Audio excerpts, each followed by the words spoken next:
وہ بچے جو ہمارے چھوٹے بچے ہیں اور ابھی وہ بچے جو انشاءاللہ جن کو یہ جنم دیں گے, جو ہمارے پوٹینشیل پیرنٹس ہیں, وہ بچیاں جو میٹرک ایف اے میں پڑھتی ہیں, ایف ایس سی میں پڑھتی ہیں, جو بچے, ان سب کو یہ بات بتانے کی ضرورت ہے کہ خدا کے لیے جو غلطی ہم نے کی ہے تم نے وہ غلطی نہیں کرنی.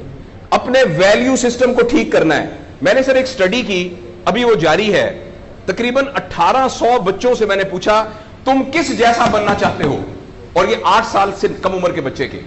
آپ یقین کریں بچوں نے جو کہا وہ یہ کہا میں میسی کی طرح بننا چاہتا ہوں جو فٹ بالر ہے, کسی نے کہا میں عاطف اسلم کی طرح بننا چاہتا ہوں, کسی نے انڈیا کے اداروں کا نام لیا, کسی نے نہیں کہا میں ابو بکر کی طرح بننا چاہتا ہوں, کسی نے نہیں کہا میں حضرت علی کی طرح بننا چاہتا ہوں, کسی نے نہیں کہا میں قائد اعظم کی طرح بننا چاہتا ہوں, کسی نے نہیں کہا میں عبدالستار ریدی کی طرح بننا چاہتا ہوں. ایک بچی نے صرف کہا کہ میں حضرت فاطمہ کی طرح. میں نے اپنے یوٹیوب چینل پہ اس کا بچی کا انٹرویو لایا, چھوٹی سی بچی نے کہا میں پارک میں پھر رہی تھی, میں نے کہا بیٹا تم کیا بننا چاہتی ہو, کہتی میں حضرت فاطمہ کی طرح بننا چاہتی ہوں. تو میرے دوستو ہم نے اپنے بچوں کے رول ماڈل ہی غلط کر دیے.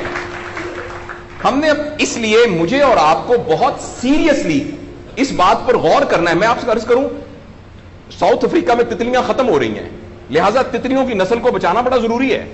اچھا پانڈا ختم ہو رہا ہے, پانڈا کو بچانا بہت ضروری ہے. انسان پانڈا اور تتلیاں نہیں ہیں, انسان ختم نہیں ہو رہا ہے, انسان کا بچانا کوئی اتنا ضروری نہیں ہے, وہ پانڈا نہیں ہے. اس لیے اگر ہم اپنے بچوں کو یہ رول ماڈل نہیں دے سکتے تو مہربانی کر کے بچے نہ پیدا کریں. لیکن اگر ہم نے اپنی اولاد پیدا کرنی ہے تو وہ اولاد وہ پیدا کرنی پڑے گی اور اس کی وہ تربیت کرنی پڑے گی جن کا رول ماڈل وہ ہو جو حضرت عمر تھے, جو حضرت ابو بکر تھے, جو حضرت علی تھے, جو فاطمہ تھی, جو زینب تھی, جو خدیجہ تھی رضوان رضی اللہ عنہا. یہ ہمارے رول ماڈل ہمیں پیدا کرنے پڑیں گے, اور یہ تب ہوگا جب ہمارے اندر سے یہ دو چیزیں ختم ہوں گی. نمبر ایک, ہم پیسے کی بنیاد پر اپنے آپ کو بڑھانا سمجھیں, اور دوسرا یہ کہ ہم فرد کو فرد کے لیے تیار نہ کریں, فرد کو معاشرے کے لیے تیار کریں. میرا بیٹا تو 1100 میں سے 1100 نمبر لے کے ڈاکٹر بن کے ایک جگہ پر اسسٹنٹ پروفیسر لگا ہوا ہے, معاشرے کو کیا فائدہ ہوا ہے؟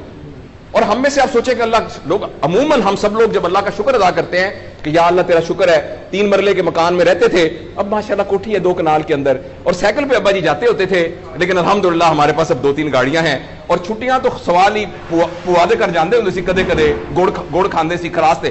اب ہم سارے بھوربن میں جاتے ہیں چھٹیاں گزارنے, کبھی کبھی انگلینڈ بھی جاتے ہیں. اللہ کا ہمارے اوپر بڑا کرم ہو گیا. اس غلط فہمی سے ہم اپنے آپ کو نکالیں.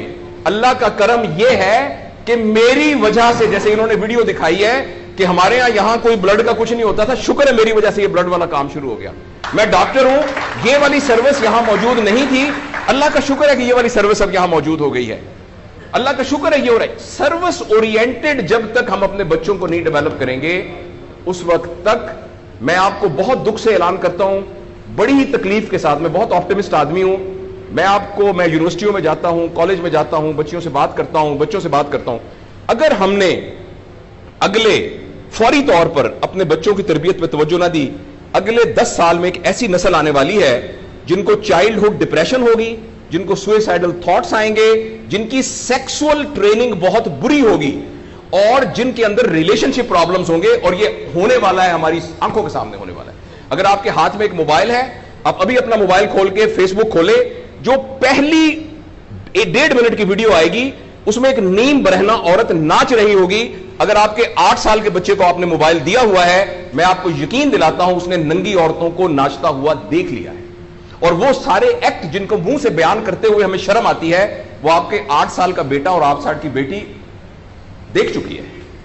اس سارے میں ایز اے پیرنٹ ہماری بہت رسپانسبلٹی ہے کہ ہم اس میں انٹروین کریں اور ان کو فزیکل ٹائم دیں, اور ٹائم دے کے ہم یہ 2 چیزوں پر مینلی کام کریں.